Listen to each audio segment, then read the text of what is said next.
وَيَسْأَلُونَكَ عَنِ الْمَحِيضِ قُلْ هُوَ أَذًى فَاعْتَزِلُوا النِّسَاءَ فِي الْمَحِيضِ وَلَا تَقْرَبُوهُنَّ۔ سب سے پہلی آیت تھی کہ حالت حیض کے بارے میں اللہ نے فرمایا کہ یہ گندگی ہے، اس میں زوجہ سے جمع مت کرو۔ اس میں ایک ہمیں اسلام کا مزاج، صفائی کا مزاج بھی پتہ چلتا ہے کہ اسلام ایک یعنی صفائی کا قائل ہے۔ اب دیکھیں میاں بیوی کے درمیان جو ایک سیکشول ریلیشن کا عمل ہے، اس کے دوران بھی اسلام یہ برداشت نہیں کرتا کہ کوئی ایسا کام کیا جائے جس سے گندگی میں آپ کو ملوث ہونا پڑے۔ تو اس سے مجھے ایک بات حیا کے خلاف ہے، لیکن یہ مسئلہ آ گیا تو میں ضرور بیان کروں گا۔ یہ جو آج کل اورل سیکس کے نام سے ایک بےہودگی ہمارے معاشرے میں پھیلائی جا رہی ہے، میں سمجھتا ہوں کہ اس کا ناجائز ہونا بھی اس آیت سے ثابت ہے کہ ایک گندگی جو شرمگاہ میں گندگی ہے اس میں ملوث ہونے کی اجازت نہیں دی۔ تو جس منہ سے انسان کھانا کھاتا ہے، جس منہ سے کلمہ پڑھتے ہیں، جو یعنی سب سے زیادہ جس کو صاف رکھنے کا اہتمام کیا جاتا ہے، اس کے اندر اس طرح سے گندگی پھینکنا اور ڈسچارج ہو جانا، جو غیروں سے ایک حیوانگی ہمارے معاشرے میں آ رہی ہے، تو یہ کہاں سے اسلام اس کی کہاں سے اجازت دے گا؟ تو اگرچہ یہ مسئلہ حیا کے خلاف ہے، لیکن ہمارے معاشرے میں بہت تیزی سے یہ چیز گندگی پھیل رہی ہے۔ تو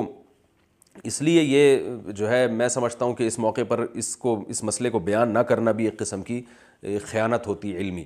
تو اس لیے اپنے معاشرے کو پاکیزہ رکھنا چاہیے، اور بالکل حیوان اور درندے بن جانا جیسے کہ غیر مسلموں کے ہاں، ان کا تو کوئی مذہب نہیں ہے، ان کے تو حیا اور پاکیزگی کے اصول نہیں ہے کوئی، ان کو تو بس ایک دنیا میں ہی لذت اڑانی ہے اور مزے اڑانے ہیں، اور وہ اپنی زبان سے کہتے ہیں کہ پیدا ہی اس لیے ہوئے ہیں۔ تو اگرچہ شریعت نے اجازت دی ہے کہ میاں بیوی ایک دوسرے سے ہر طرح سے فائدہ اٹھا سکتے ہیں، لیکن اس فائدے میں اتنا آگے بڑھ جانا کہ بعض لوگ یہ دلیل دیتے ہیں کہ منی جو ہے وہ ناپاک نہیں ہے، وہ تو پاک ہے۔ بعض فقہا کے نزدیک منی پاک ہے، لیکن یاد رکھیں کہ منی جو ہے وہ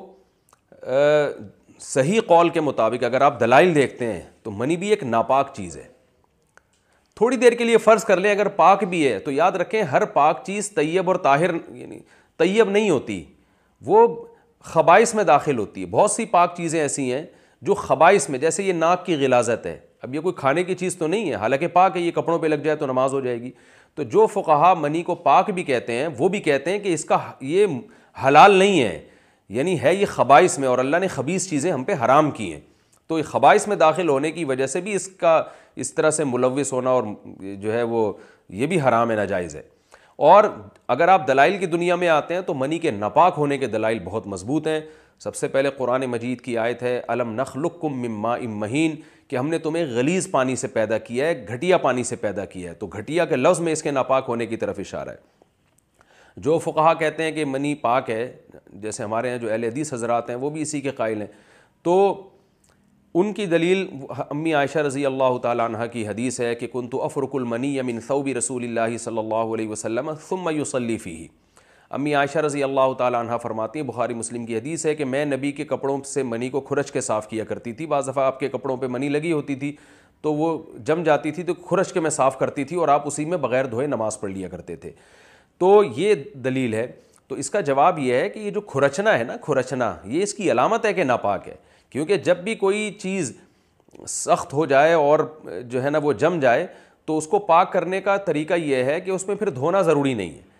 جیسے فقہا نے بیان کیا، اور یہ حدیث سے بھی مسئلہ ثابت ہے، کہ تلوار میں جب صحابہ کرام کے اگر خون لگا ہوتا تھا تو اس کو زمین پہ رگڑا کرتے تھے اور پھر اسی کو پہن کے نماز پڑھ لیا کرتے تھے۔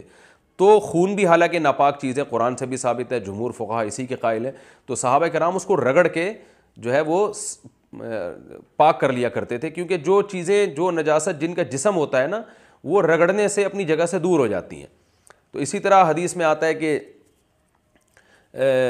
جو ہے اور بھی بہت ساری روایات ملتی ہیں اس بارے میں کہ نجاست جب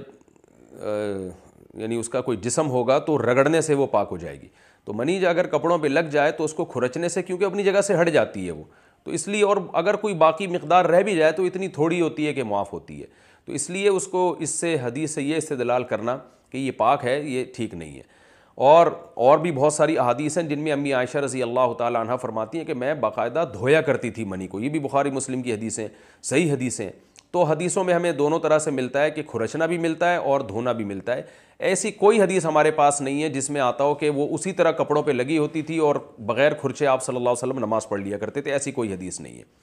اور غسل کا جو طریقہ نبی صلی اللہ علیہ وسلم سے امی عائشہ رضی اللہ تعالیٰ عنہ بیان فرماتی ہیں وہ بھی ہے کہ جب آپ غسل کے لیے بیٹھتے تھے تو سب سے پہلے آپ جو ہے وہ غسل جنابت میں اپنے جسم سے منی کو دور کیا کرتے تھے، اور اپنے ہاتھ پہ جو آپ کے نجاست لگی ہوتی تھی، منی لگی ہوتی تھی، اس کو آپ زمین پہ ہاتھ کو اچھی طرح رگڑ کے پاک کرتے تھے۔ تو یہ تمام اس بات کی علامتیں ہیں کہ یہ ناپاک ہے۔ اور بھی بہت ساری روایات ہیں اس بارے میں۔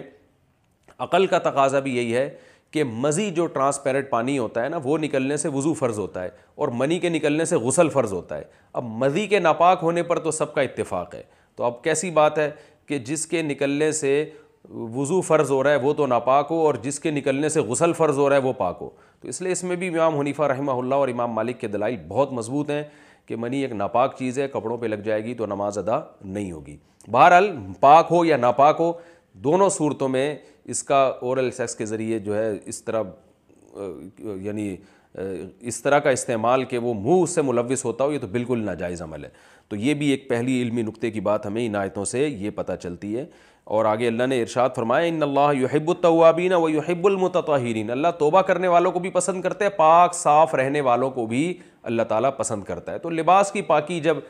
لباس کو گندگی سے بچانا ضروری ہے، باڈی کو گندگی سے بچانا ضروری ہے، تو منہ کو گندگی سے بچانا کیوں ضروری نہیں ہوگا؟